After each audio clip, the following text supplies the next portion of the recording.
Buongiorno everyone, welcome back to the Magpie Channel TV.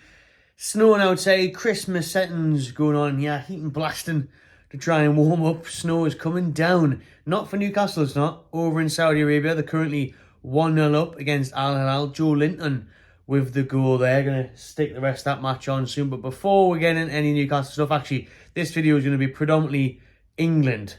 And it's all about Saturday's massive game, quarter-final settings against France. Phone rested on there nicely. So, as I was saying, quarter-final, Saturday night, 7 p.m.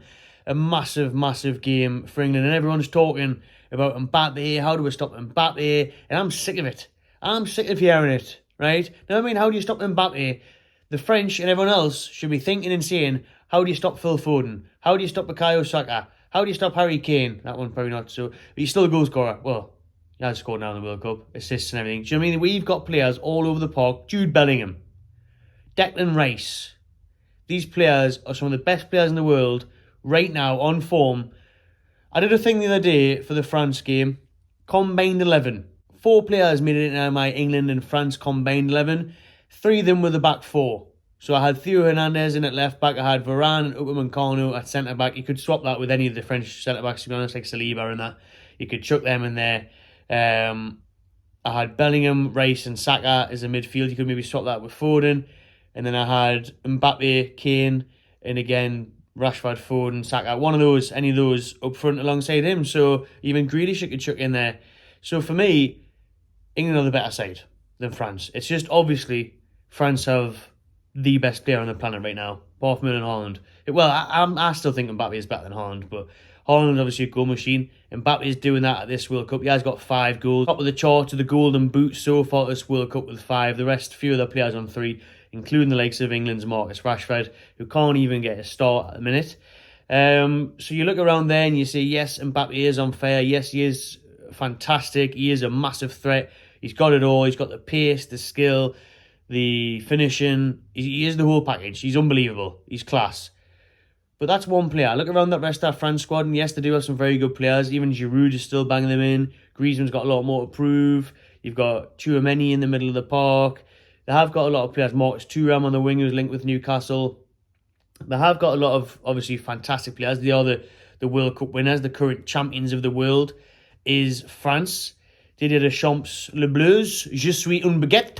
But for me, we can munch that baguette on Saturday, right? I don't know where I'm going with that, but we can win. And I think we will win. I think we should win, to be honest with you. I really, really do. And I think it's a massive chance for England to make a statement of intent to stamp down some authority on Saturday night. Because I think if we win the quarter against France, I think we go all the way and win the World Cup. I think it will finally be coming home if we don't come home this weekend. I think so. Because I know Brazil, but I've seen vulnerabilities in Brazil, like in Cameroon. I know they made changes, and they're very good going forward, but I think France will be a harder game than Brazil. Probably, actually, do.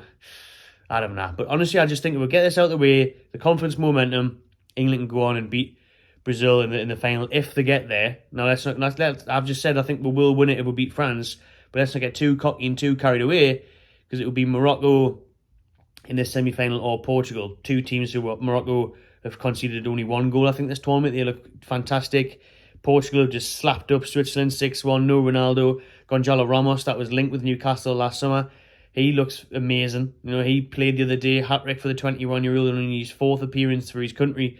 So there will be 2 very tough semi-finals. But if you get through France, I think that will be the toughest test of all. I really do, because I think get through them, they're the hardest team we're going to play against. And now I know if you get Brazil in the final, their attacking flair, Neymar, Richarlison for Brazil's class, the midfield, very good. Casemiro, Paqueta is very good for them still.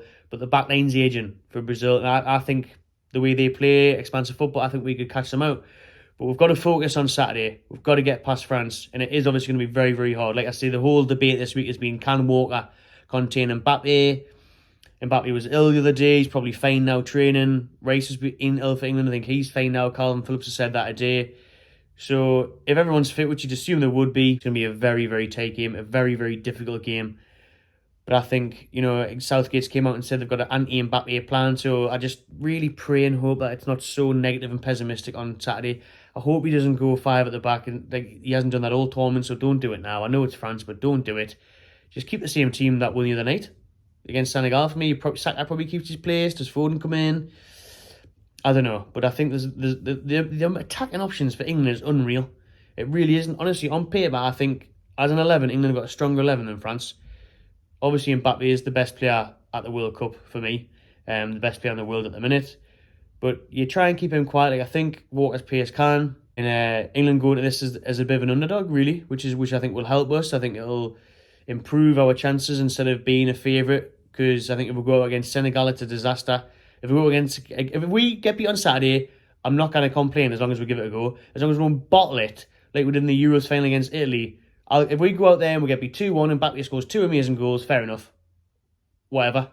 Do you know what I mean? But if we go out there, try and play for a 0-0 and take an extra time in penalties for some reason, like Southgate was doing in the Euros, or we get 1-0 and then sit back and inevitably let France score the equaliser, then I'll be angry. Then I'll be pissed off. But I don't think, hopefully that'll happen. Well, I don't know. I'm not sure. But it's a massive, massive chance for England to go out there and prove we are as good as we should be, or think we are, for me, because it's a massive test on Saturday. And it's one that we can come over. It's one that we can win, definitely. For me, I'll be honest, my score prediction is 1-1. And then I'm thinking extra time. And kind of thinking France. After all this saying England are going to do it, nah, I'm going to say it's going to be 1-1, but I think England will win extra time. I think we'll bring off the likes of Grealish, maybe even Maddison, someone who I haven't seen yet, off the bench and get the win on tired, froggy legs. That's what I'm saying. May even go to penalties, but I think England will get through and it'll be massive scenes. And for the best of scenes in Newcastle to watch the game is NX Newcastle. We all know we had an unfortunate disaster in the first game against USA. That's been long gone now. It's a massive successful night against Wales, 3-0, Beers in the air, Shaq on the decks at the end. Great party. The other night against Senegal, we had a fantastic night. Bears at the end, but the place was bouncing during the game. England were brilliant second half. Goals, good play. Again, good turnout for it. Saturday night's looking very good, looking very busy. Not too busy though, like the USA game was. Now I know people were complaining about, drinks queues. All that's been sorted. More bar staff, more beer available. So there'll be no issues like that for waiting times or anything like that. It's going to be class, man. It's going to be bouncing. It's going to be a great atmosphere. Saturday night in the Toon. It's snowing outside. So you want to be under the roofs, right? And you don't want to be crammed into a crappy little pub. We've got a massive NX, right? Big venue, big screen, big vibes. It's going to be bouncing. It's going to be class. So the link in the description of 50% off tickets. 50% off. That's £5 to get in somewhere nice and warm with the biggest screen in town to watch the England game. No-brainer. Absolute no-brainer. So there's England on Saturday, hopefully getting through past France in the quarters, and then semi-finals, you're one game away from the final of a World Cup. Please, man, I'm getting nervous already. I am. Newcastle are currently playing Al Hilal, like I've said, there in Saudi Arabia. Loris Karius made his first start for the club tonight. That's going to do. I'm not going to talk about too much about Newcastle, to be honest. They've been in Saudi, they're training, they're playing today. May come out with another video tomorrow on that, if we've got time, whatever. Let us know in the comments below. Anything else you want us to talk about? Subscribe to the Magpie Channel TV and enjoy yourself.